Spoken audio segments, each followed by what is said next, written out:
দেখো শফিক, এখন আর আফসোস কইরা কোনো লাভ হইব না। এটা তোমার ভুলের জন্যই এইরকম একটা ঘটনা ঘইটা গেছে। তুমি যদি একটু সতর্ক হইয়া কাজ করতা তাহলে আর এরকম পরিস্থিতি এখন তৈরি হইতো না। তোমার এটা বোঝা উচিত ছিল যে তুমি শামসুর বিরুদ্ধে নামছো সরাসরি। সেই জন্য তোমাকে আরও সতর্ক হয়ে কাজগুলো করে যেতে হতো, কিন্তু তুমি শুরুতেই তাড়াহুড়া করে ফেলেছো, যার কারণেই আজকে তোমার এই পরিণতি। দেখেন ভাই, ভুল যেটা কইরা ফেলাইছি সেটা তো আর বইলা লাভ নাই। তাই এখন এখান থেকে কিভাবে আমাকে বাঁচানো যায় তার একটা উপায় বের করেন। আমি তো সব সময় আপনাদের প্যানেলের হয়েই রাজনীতি কইরা গেছি, কখনোই তো আপনাদের প্যানেলের বাইরে গিয়ে কোনো কিছুই করি নাই। আজকে আমার এই বিপদের দিনে যদি আপনাদেরকে পাশে না পাই তাহলে আপনাদের জন্য এতদিন খাটাখাটনি কইরা কি লাভ হইল? রানিং দল ক্ষমতা থাকা সত্ত্বেও পলায়া পলায়া থাকতে হইতেছে।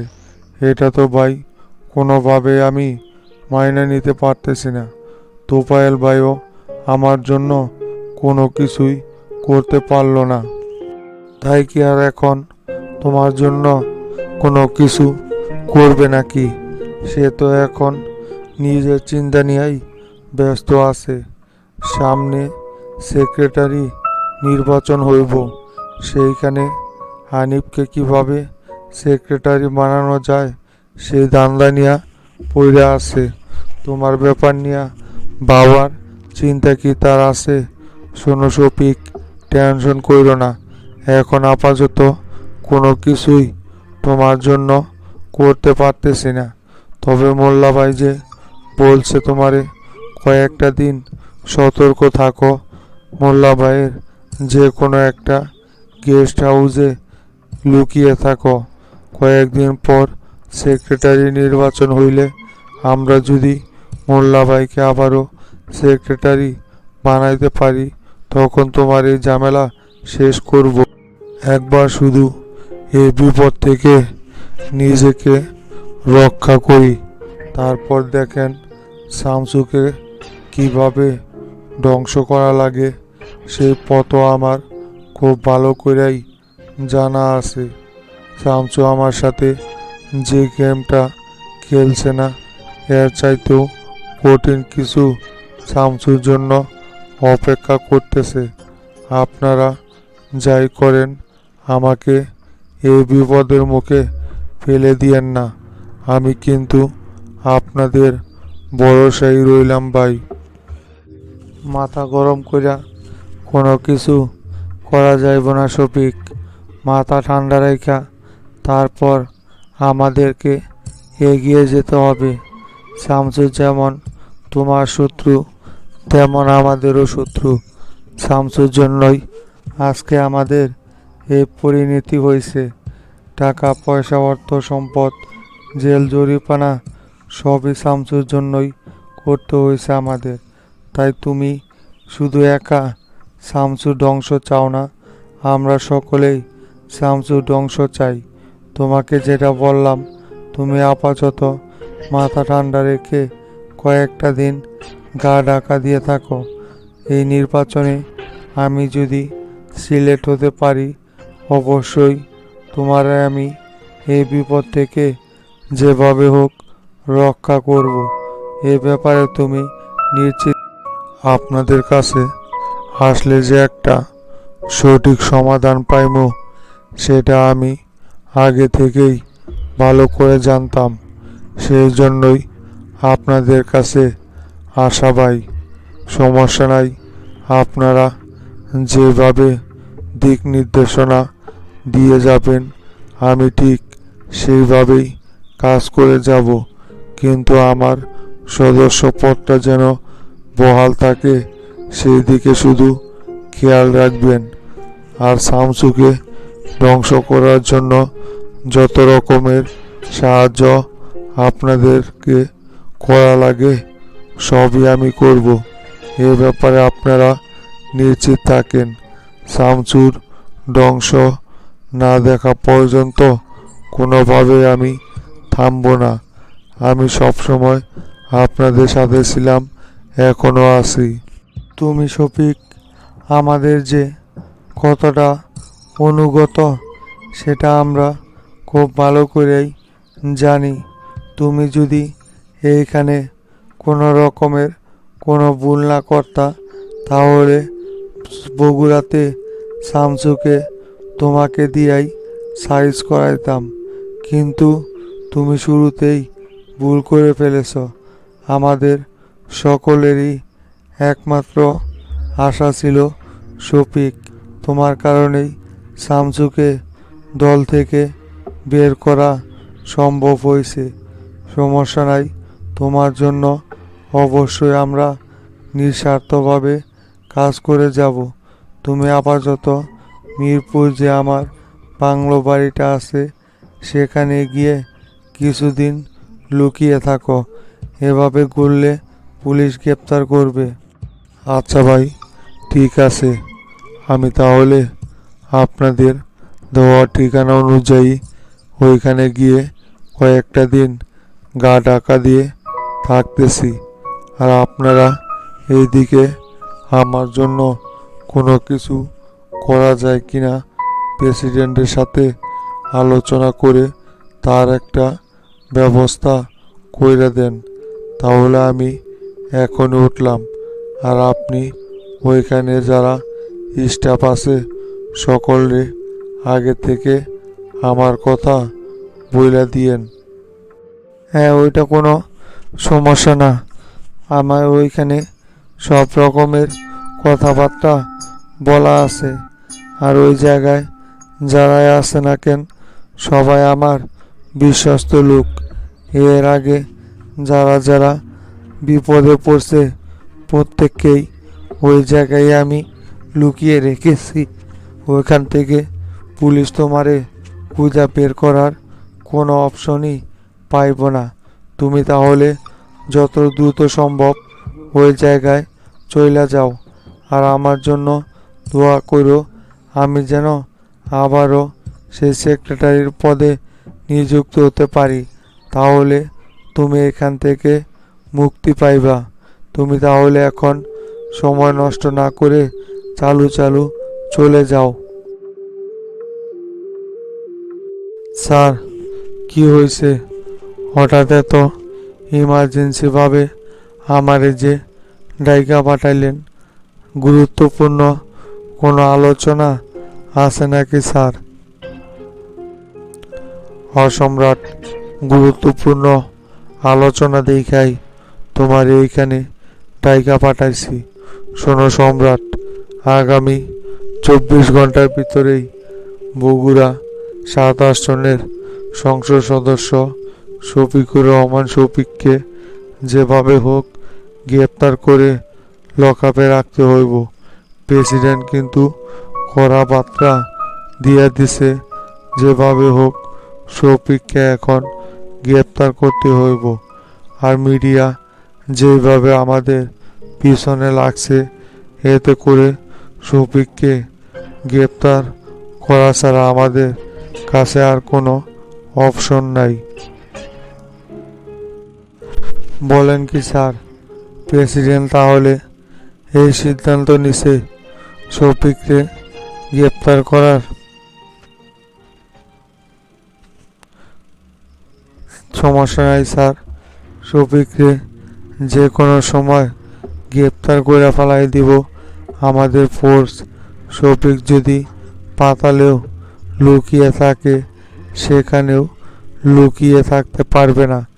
সেখান থেকেও পুলিশ ওরে গ্রেপ্তার করে নেওয়া ঠিকই চলে। এরকম একটা সিদ্ধান্তের কথাই আমি এতদিন যাবৎ অপেক্ষায় ছিলাম যে কবে শফিকের বিরুদ্ধে গ্রেপ্তারি পরোয়ানা চালু হয়ে যায়।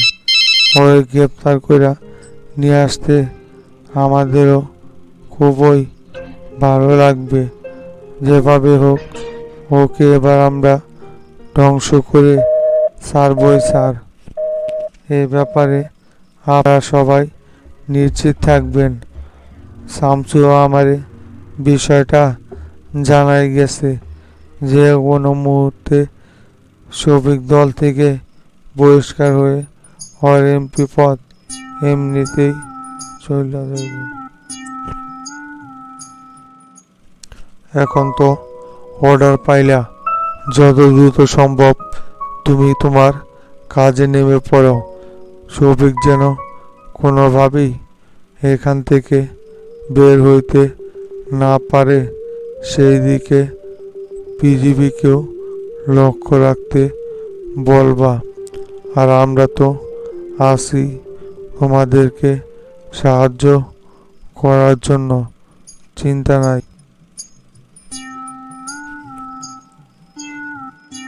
আচ্ছা স্যার, ঠিক আছে তাহলে আমি ইমিডিয়েটলি ফোর্স পাঠাইয়া সব জায়গায় তদন্ত চালাইতেছি।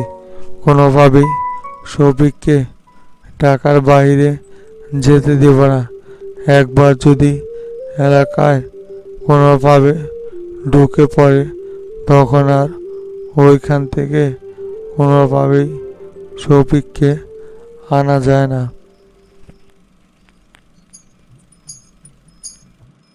আর একটা কথা স্যার, সেই দিন শামসু আর আমি পূর্ব নেতা বিজয়ের সাথে আলোচনা কইরা যা বুঝতে পারলাম, দেশে যে অস্থির পরিবেশ তৈরি হয়েছে এর পিছনে কোনোভাবেই বিজয় জড়িত না, ওকে এখানে জড়ানো হয়েছে।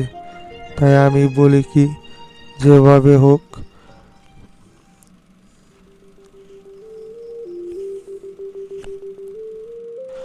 আমিও তো সেই রকমই খবর শুনলাম শামসু নাকি ওরে ওর দলে নেওয়ার জন্য চেষ্টা চালায় যাইতেছে। আগামী হিয়ারিং এর ডেটেই নাকি শামসু ওরে সম্পূর্ণভাবে বের কইরা নিয়ে আসবে। হ্যাঁ স্যার, শামসু তো এরকমই পরিকল্পনা চালাই গেছে। যে কোনো মূল্যে শামসু এখন ওরে জেলখানা থেকে বের করে নিয়ে এসে শামসুর দলে যোগ করাবে। আচ্ছা ঠিক আছে, দেখা যাক। ওটা আমি শামসুর সাথে বইসা আলোচনা কইরা কি করা যায় সেটা আমি জানাবনি।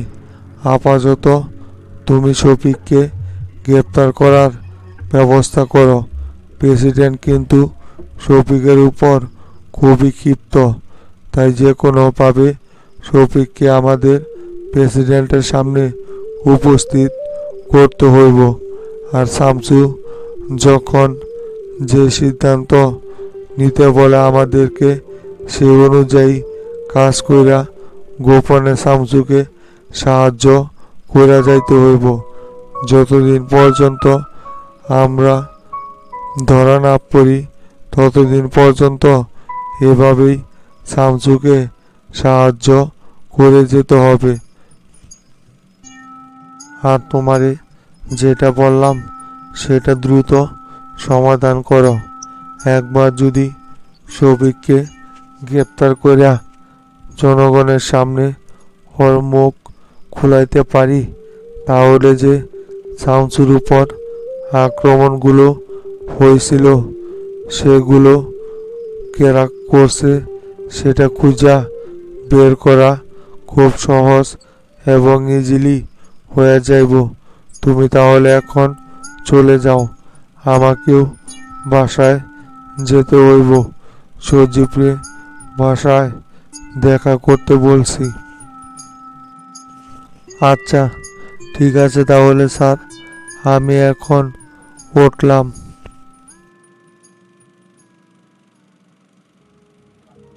তে ভাই, শফিকের জন্য কি করলেন তাইলে? কোনোভাবে কি ওই বহিষ্কার হওয়াটা প্রেসিডেন্টকে দিয়া আটকাতে পারলেন না? প্রেসিডেন্ট তো এই বিষয়ে আপনার সাথে আলোচনা করার জন্যই আপনারে ডাকছিল। যেহেতু আপনি আলোচনার একটা সুযোগ পাইছিলেন, সেই হিসাবে আপনি শফিকের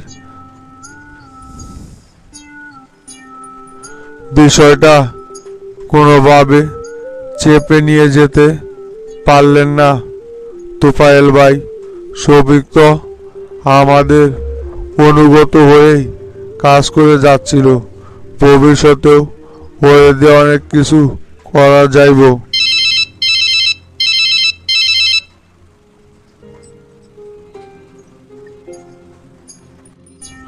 আর বইল না, প্রেসিডেন্টকে এই বিষয়ে অনেক কয়বারে আমি বললাম, কিন্তু ওনার সিদ্ধান্ত অটুট। কোনোভাবেই শফিককে মুক্তি দেওয়া যাইব না।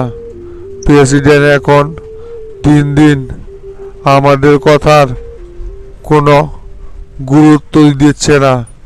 মনে হচ্ছে দলে আমরা দিন দিন অবহেলার পাত্র হয়ে যাচ্ছি। যত তাড়াতাড়ি সম্ভব প্রেসিডেন্টকে সহায়তা হইব এবার। যদি শফিকের কাছে বগুড়ার দায়িত্বটা দেওয়া যাইতো, তাহলে ওকে দিয়াই শামসুকে ওইখান থেকে নির্মূল করার একটা সম্ভাবনা তৈরি করা যাইতো। শফিক পুরোটাই আমাদের অনুগত ছিল। ওকে দিয়া যা খুশি তাই আমরা করাই নিতে পারতাম। কিন্তু প্রেসিডেন্ট তো আপনার কথাও কোনো রকমের মূল্যায়ন করলো না। এভাবে যদি প্রেসিডেন্ট আমাদেরকে অগুরুত্বহীন করে রাখে, তাহলে তো এই রাজনীতি করার চাইতে না করাটাই ভালো হইব। আর যদি পারেন প্রেসিডেন্টকে অপসারণ করে আপনি ওনার চেয়ারে বসেন। হ্যাঁ, সেটাই পরিকল্পনা তো হাতে নিছি। দেখা যাক এখন কি হয় সামনে। তোমারে আগে দলের সেক্রেটারি হিসাবে নিয়োগ দেই, তারপরেই প্রেসিডেন্টের সাথে মূল যুদ্ধ শুরু হইব।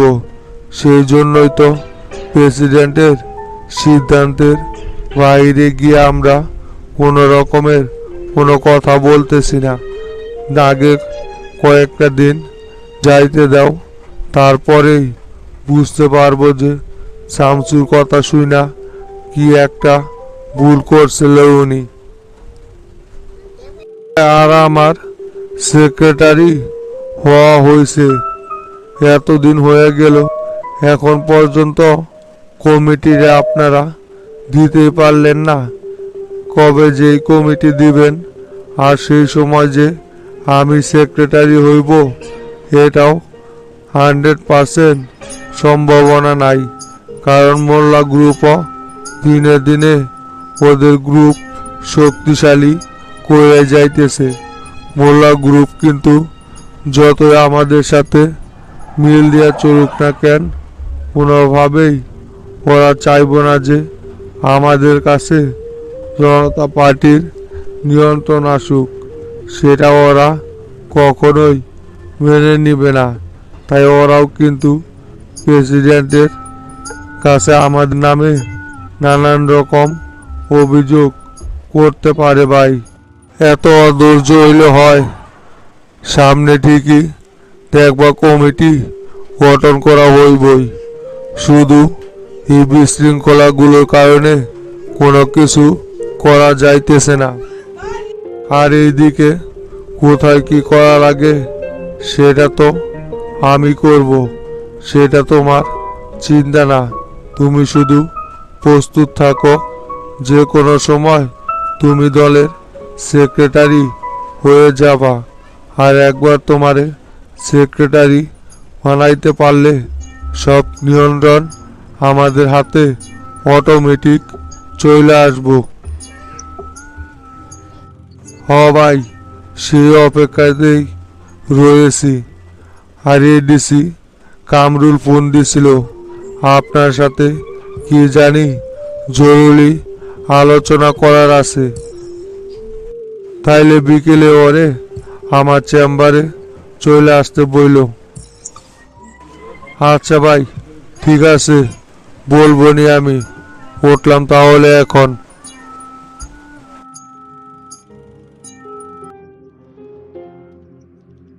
তারপর কি অবস্থা শামসু? বগুড়ার পরিস্থিতি কি সব কিছু ঠিকঠাক আছে? ঢাকায় আসলা 2-3 দিন যাবত, অথচ একবারও আমার সাথে দেখা করলা না। এটা কোনো কথা হইল শামসু? শুনলাম উর্ফ নেতা বিজয়ের সাথে তুমি আর। হ্যাঁ সেলিম ভাই, বগুড়ার পরিস্থিতি মোটামুটি আমার কন্ট্রোলে আছে এখন পর্যন্ত। ওইখানে আমার উপর দিয়া কেউ এখন পর্যন্ত মাঠ দখল করতে পারে নাই। আর ভাই আমি খুবই দুঃখিত। ঢাকায় আইসা যে ঝামেলার ভিতরে পড়ে গেছিলাম, এইটা নিয়েই কাজ করতে করতে আপনার সাথে দেখা করার সময় পাই নাই। অনেক ঝামেলার ভিতরে ছিলাম তো এই কয়েকদিন, তাই আপনার সাথে দেখা করি নাই। ভাবছি আজকেই ফ্রি হইয়া আপনার সাথে দেখা করব, তার ভিতরে আপনি তো ফোন দিয়া বসলেন। সম্রাট আলোচনায় বইছিলা, তা ওর সাথে আলোচনা কইরা কি বুঝতে পারলা? ওরে কি দলে বেড়ানো যাইব, না আমাদের সাথে পরবর্তীতে বেইমানি করবে? সম্রাট বলল তুমি নাকি ওরে জামিনে বের করে নিয়ে আসার পরিকল্পনা করতেছ। ওরে কি বিশ্বাস করাটা ঠিক হইব শামসু? সেলিম ভাই, একটা কথা মনে রাখেন, আমি কিন্তু কখনোই লোক চিনতে ভুল করি না। কাকে দিয়ে কি করানো যাইব সেটা আমার খুব ভালো করেই জানা আছে। ওর মতো লোক আমার খুবই প্রয়োজন। সামনে নতুন দল পরিচালনা করতে যাইলে এইরকম কিছু লোকের প্রয়োজন আছে, যাদেরকে দিয়া অনেক কাজই বিপদের সময় করে নেওয়া যাইব। তাই ওদের মতো লোক আমার বাংলাদেশের প্রত্যেকটা আনাচে কানাচেই ছড়িয়ে ছিটিয়ে রাখা খুবই গুরুত্বপূর্ণ দরকার। যেহেতু সামনে আমি নতুন দল পরিচালনা করার সিদ্ধান্ত নিছি, তাই এদেরকে আমার লগে রাখতে হইব সেলিম ভাই। আর ওরে বিশ্বাস করা যায়। ওরা সব সময় যে কথা দেয় সেই কথা পালন করার চেষ্টা করে। হ্যাঁ, সেই রকম হলে তো ঠিকই আছে শামসু। যদি পুলিশের কাছে আবার বেইমানি কইরা মুখ খুইলা দেয় তাহলে ঝামেলা।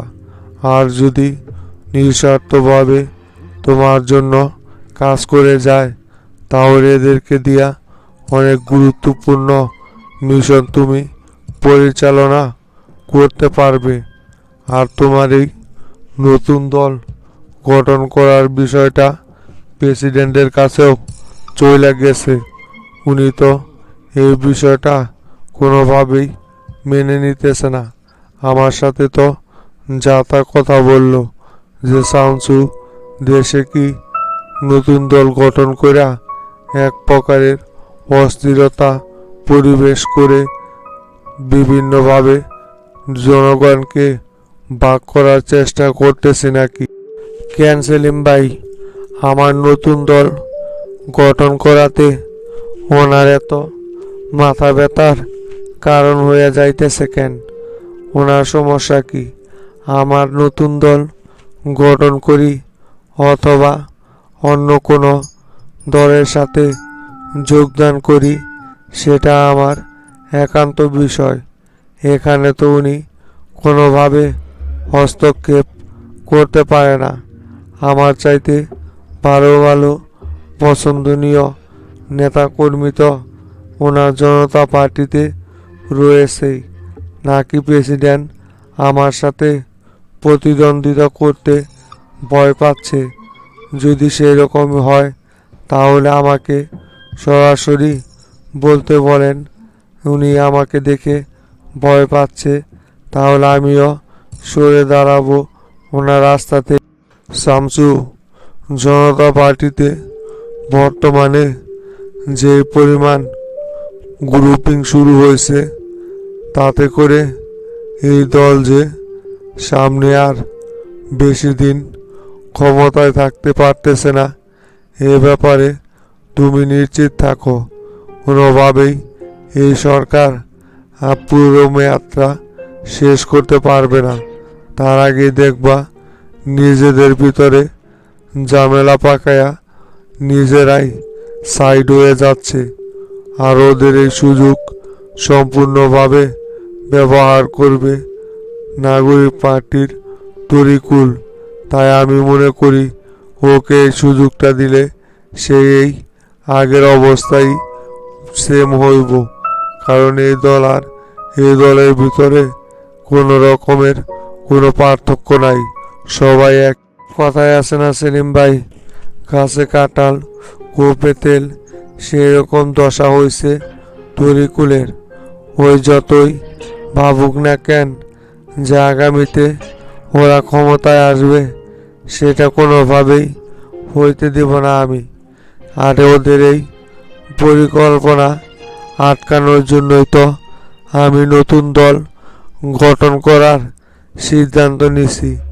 আশা করি জনগণ আমাকে খুব সাদরে তাদের ভিতরে গ্রহণ করে নেবে। বাকিটা এখন তাদের উপর। তবে আমি যে নতুন দল গঠন করতেছি, এ ব্যাপারে আপনি 100% নিশ্চিত থাকেন। আর সব সময় প্রস্তুত থাকবেন আমাদের পক্ষ হইয়া যারা এখনো কাজ করে যাইতেছে সবাই নিয়েই। হ্যাঁ, সেটাই তো করতে হইব আমাদের। কোনোভাবে যেন ওরাও ক্ষমতা না পায় সেই দিকেও লক্ষ্য রাখতে হইব। আর তুমি আমাকে এখন বললে আমি তো এখনই পদত্যাগ করার জন্য সম্পূর্ণভাবে প্রস্তুত আছি। শুধু তুমি কিছু বলতেছ না, আর সেই জন্যই আমি এখন পর্যন্ত জনতা পার্টির সাথেই রাজনীতি কইরা যাইতেছি। তুমি যখন যে সিদ্ধান্ত দিবা সেই অনুযায়ী কাজ করার জন্য আমি সম্পূর্ণভাবে প্রস্তুত শামসু। আর যারা আমাদের পক্ষে আছে ওরা সবাই আমার সাথেও একমত। ওরাও যে কোনো কিছুর বিনিময়ে জনতা পার্টি থেকে ত্যাগ করে তোমার নতুন যোগ দেওয়ার জন্য সম্পূর্ণভাবে প্রস্তুত আছে। তুমি এ ব্যাপার নিয়ে টেনশন করো না। ওরা সব সময় আমাদের নির্দেশেরই অপেক্ষায় থাকে যে কখন কিভাবে আমাদেরকে তুমি ডাক দিবা, আর সাথে সাথে ওরাও প্রস্তুত হয়ে যাইব।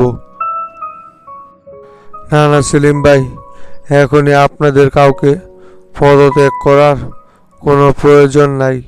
আপনাদেরকে আমার প্রয়োজন আছে। দেখলেন না কিভাবে দেশটাকে অস্থির বানায় ফেলাইলাম। এখানে যদি আপনি স্বরাষ্ট্র দপ্তরের দায়িত্বে না থাকতেন তাহলে এতদিন পুলিশ ঠিকই আমি যে এই ঘটনার সাথে জড়িত আছি সেটা খুঁজে বের করতে ফেলতো। আর আমাকেও তখন বাধ্য হয়ে এই কাজগুলো বন্ধ করে রাখা লাগতো। আর এই সুযোগেই জনতা পার্টি আবারও তাদের ক্ষমতার চেয়ার ধরে রাখতো। সেই জন্যই তো আমি বগুড়াতে গিয়ে এই সমস্ত কাজ পরিচালনা করলাম, যাতে করে কেউ সন্দেহ না করে। হয় এখন আমি বুঝতে পারতেছি যে তুমি কি কারণে সেই সময় আমাকে পদত্যাগ করতে নিষেধ করছিলা? আসলেই পুলিশ কিন্তু ঠিকই তদন্ত করে তুমি যে এই কাজগুলো কইরা যাইতেছ সেটা বের করে ফেলছিল। শুধুমাত্র আমার আর সম্রাটের জন্যই এখনো এই সমস্ত জিনিস প্রকাশ পায় নাই। আমাদের জায়গায় অন্য কেউ থাকলে নিশ্চিত আজকে প্রেসিডেন্টের কাছে তোমার এই সমস্ত কার্যকলাপের কথা তুলে ধরত। শুধুমাত্র আমরা সব কিছু জানা সত্ত্বেও কোনোভাবেই তোমাকে প্রকাশ আনতে দেই নাই। এর জন্য যা যা প্রয়োজন সব রকমের ব্যবস্থাই আমরা করছি। আপনাদেরকে তো আর কেউ কোনো ঝামেলা করতেছে না। আপনারা খালি খালি পদত্যাগ করে কি করবেন এখন? আপনাদের সাহায্যে আমি জনতা পার্টির ভিতরের সব খবরাখবর নিয়ে আমার পদক্ষেপ গ্রহণ করব, যেটা কেউ বুঝতে পারবে না। এমনভাবে আপনারা কাজ করে যাবেন যে কেউ যেন আপনাদের উপর কোনো রকমের কোনো সন্দেহ করতে না পারে। এদিকে কি কি করা লাগে সেটা আমি করতেছি। সময় মতো আমি আপনাদেরকে বইলা দিব কখন পদত্যাগ করতে হইব। সবাইকে আপাতত অ্যালার্ট থাকতে বলেন। যে কোনো সময় যে কোনো নির্দেশনা আসতে পারে। আপনারা প্রস্তুত থাকেন সব সময়। সবাই সব সময় তোমার নির্দেশেরই অপেক্ষায় আছে, সমস্যা নাই।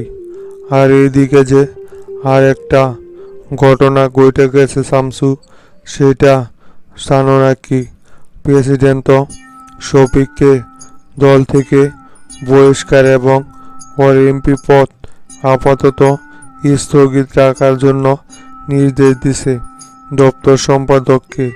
আর আমাকে নির্দেশ দিল যে আগামী 24 ঘন্টার ভিতর যেখান থেকে পারি শফিককে যেন গ্রেপ্তার করা হয়।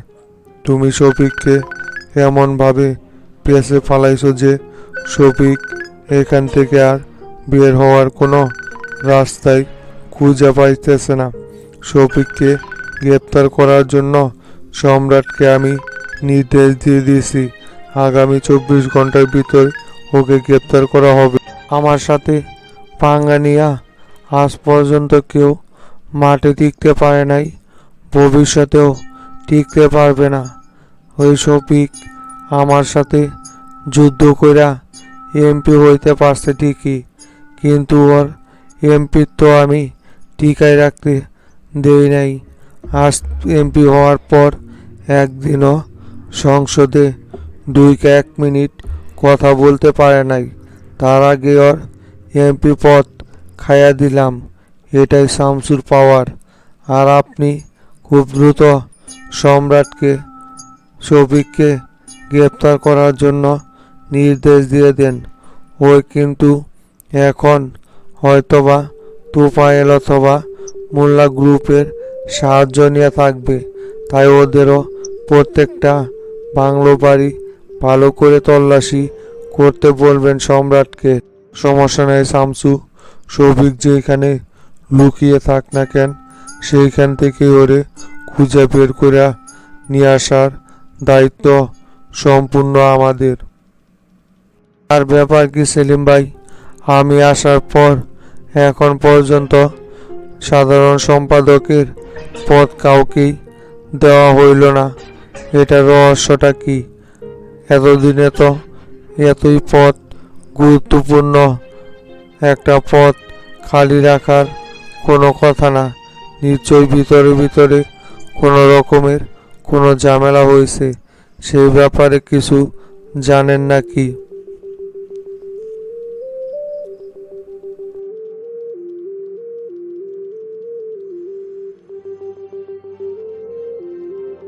কেন সেলিম ভাই? তোফায়েল নিজে সেক্রেটারি পদে না লড়ে ওর পক্ষ থেকে হানিফকে কেন বানানো হচ্ছে? নাকি ওর পরিকল্পনা হচ্ছে প্রেসিডেন্টের চেয়ার খেয়ে দেওয়া? তাছাড়া তো ওকেই নিজে এখানে সেক্রেটারির পদে আবেদন করার কথা।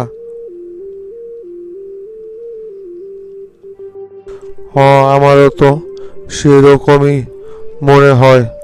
ওদের ভিতরে নিশ্চয়ই কোনো বড় ধরনের পরিকল্পনা করা আছে। সেই জন্যই তোফায়েল সেক্রেটারির পদে লড়ানোর জন্য ইচ্ছা পোষণ করতেছে।